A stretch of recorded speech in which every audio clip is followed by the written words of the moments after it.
हाल देखी गल तेरे कुतले हैं दे चोदे नहीं वो जेड़े ना ओदा दिल करता कि ये भैन क्यों दे बस कोई वो नहीं हर वही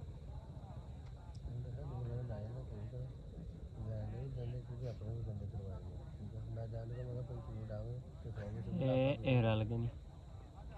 ਹੁਣ ਐ ਸਾਰੇ ਐ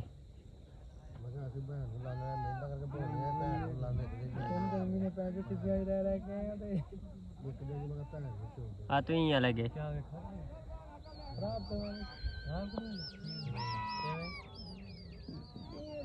खोखा खलोता बंद गया तेरा हाथ बंदा तेरे को खतरे हो ये बंद को खा करेगा पेट पे तो उधर लंगा भी कच्चे को लखा फिर तेरी लगा ना और आप बड़ी तरह यहाँ चब्बा ले भैया जितने बंदा ही में करना था